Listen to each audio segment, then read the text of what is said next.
In May of 2000, 23-year-old Kirsty Sarah Jones set off to embark on an adventure of a lifetime.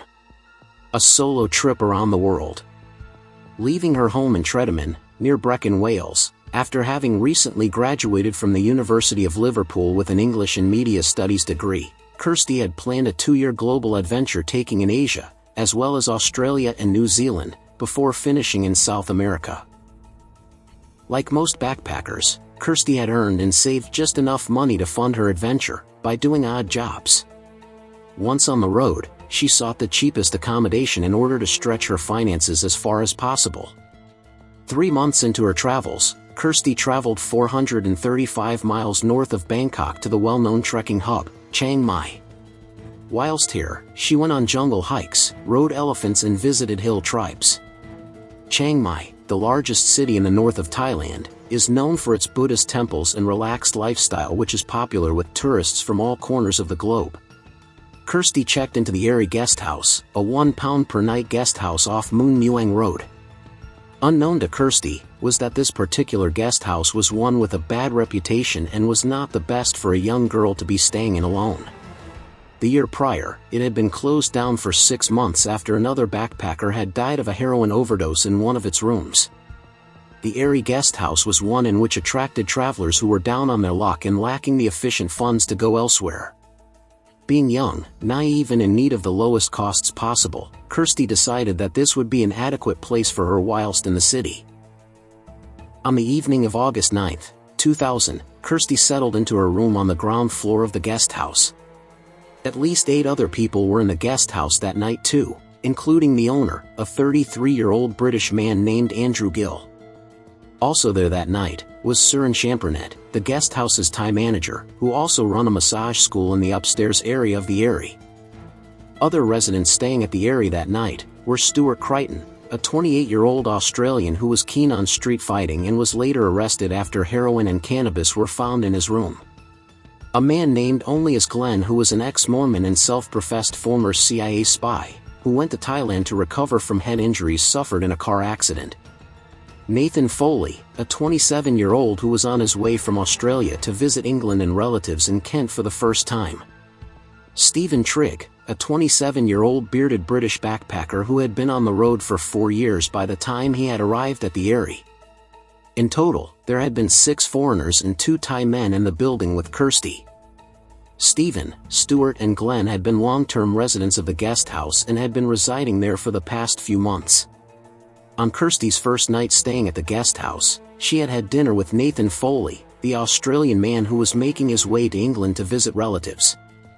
After this, Kirsty made her way alone to her room. Sometime in the early hours of August 10th, Stephen Trigg heard Kirsty shouting from her room. "Leave me alone! Leave me alone! Get off me!" Alerting the guest house's manager Surin to the commotion, both Surin and Stephen went downstairs to investigate, but decided not to open Kirsty's door after concluding wrongly that she had merely been involved in a lover's tiff. When the other guests awoke the next morning, Kirsty was not heard from. She did not show herself at breakfast and had not made arrangements to check out. It wouldn't be until a maid entered the young woman's room and found a horrific scene that Kirsty's fate would become known. Kirsty was lying lifeless face down, partially naked, with a piece of cloth tightly wrapped around her neck.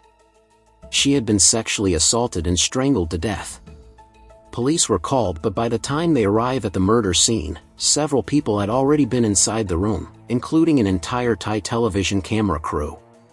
News had already begun to spread throughout the community that a dead foreigner was laying in a room at the Aree. Soon enough, curious community members and journalists showed up to the guest house and let themselves into the room. Journalists began stepping around the room to get the best angles for photographs, potentially destroying the crime scene. The next day, several photos of Kirsty's body would appear in Thai publications. As the investigation into Kirsty's murder got underway, details into her death grew murkier and more suspicious. Detectives soon discovered that whilst the maid had first reported to have found Kirsty's body at around 4 p.m. that day, she later admitted that she had been lying. In fact, she said she had been lent upon to give a false statement. Police believe that it was in fact the hotel manager Surin Champernet, who had discovered the body 5 hours earlier. Either way, it is clear that some of the residents at the guest house secretly knew of Kirsty's death several hours before police were informed. What is not clear is why there was a delay in reporting her murder. The delay could merely have been the result of panic among staff at the guest house, who realized the gravity of the situation and the trouble they were in. Or it could have been part of a wider and darker conspiracy to try and cover up Kirsty's death and remove traces of evidence. Kirsty's body was taken away for examination, and it was here that police were able to identify semen on her body. This was collected, and police now had the likely DNA of her killer. By August 16, Thai police had 8 suspects on its list for Kirsty's killer, but DNA tests failed to link any of them to the murder. The police were adamant that the killer had to have been a foreigner, as they claimed that no Thai national would be capable of carrying out such a vicious act. This was a pattern with the police in the country when they were under pressure to close a high-profile case. Police soon turned their focus to Andrew Gill, the guest house owner. Just 2 days after Kirsty's death, the British expat who had been living in Thailand for the past 12 years, disappeared. Police eventually tracked him down to a Chiang Mai bar and arrested him. DNA was taken from Andrew, but just like the other guests staying at the Aree, it was a negative match to the DNA found at the crime scene. Andrew tried to explain why he had gone missing after the murder, stating that it was because he did not want police to find out his visa was 2 years out of date. Andrew was later fined 2,000 baht for the expired visa and faced deportation. Despite this, police wanted to press ahead with charges against Andrew.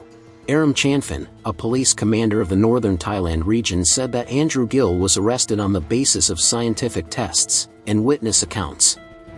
He stated, "We are confident we are on the right track. There is no mystery anymore."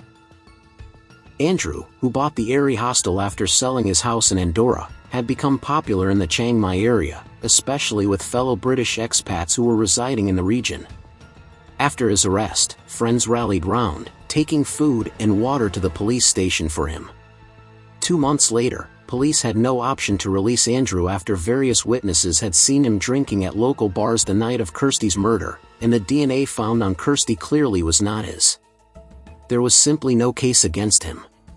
Next on the police's radar was a Burmese tour guide, 34-year-old Abraham Narong.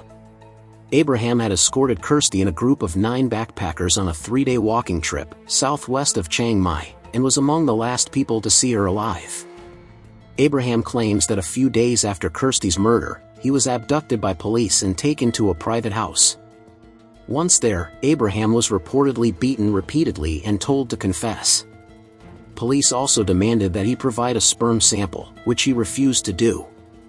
Abraham would later tell a media crew that he was sexually assaulted by his interrogators in an attempt to get him to provide a sperm sample. It had been speculated that as the police came under intense pressure to close the case, they considered providing a scapegoat and had intentions of contaminating Kirsty's remains with his semen. This would ultimately link him to her sexual assault and subsequent murder. Abraham's interrogators soon gave up after other Burmese tour guides staged a protest in the streets of Chiang Mai. These protests had caught the attention of foreign correspondents that had begun to arrive to report on Kirsty's death. Thai police had no choice but to free Abraham, who was put in a car and dumped on a Chiang Mai street. Later on, police would issue a full apology for his treatment. From this point on, the hunt for Kirsty's killer faded. Kirsty's body was returned to her hometown and her funeral service took place on Friday, August 25, 2000. Over the years, Kirsty's friends and family have kept pressure on both the UK and Thai police to find her killer. Welsh police also offered assistance by traveling to Thailand to meet with Thai investigators on the case, but unfortunately, year after year, no arrests have been made. In 2005, Kirsty's heartbroken mother Sue and brother Gareth traveled to Thailand to visit the last place where Kirsty had been, whilst alive. Sue said previously, "I am always optimistic. I've never actually thought they wouldn't catch anyone. It's a waiting game. It's been a long time, but we have the DNA and that's where the answer lies." In 2006, the then UK Prime Minister Tony Blair pressed the Thai Prime Minister Thaksin Shinawatra to urge the authorities to look more closely at the case. Thai police were forced to admit that DNA tests proved the killer was a Thai national. In 2011, Welsh police investigated a tip about a man named on a YouTube video about a possible suspect in Kirsty's murder. In the video entitled, "Murder of Welsh Tourist Covered Up by Thai Police," an Australian man said that police needed to investigate a Thai professor at Chiang Mai University, who was seen around the Aree Guesthouse at the time of the murder. The suspect was also named as the younger brother of the inspector on the case. Welsh police passed the information to the Thai authorities and asked them to investigate, however, no response has ever been given. In August 2012, Welsh detectives met Thai officers for a second time to discuss the forensic evidence. Kirsty's mother headed to Thailand again with officers, to make an impassioned appeal for information. A £10,000 reward was offered for any information that led to an arrest. Sadly, this did not conjure up any new leads or suspects, and in August 2020, Thai police closed the case after the 20-year statute of limitations expired. Even if police somehow managed to identify the killer today, he could never be charged with the crime. Thanks for watching. If you want to see more videos, please like and subscribe to support the channel.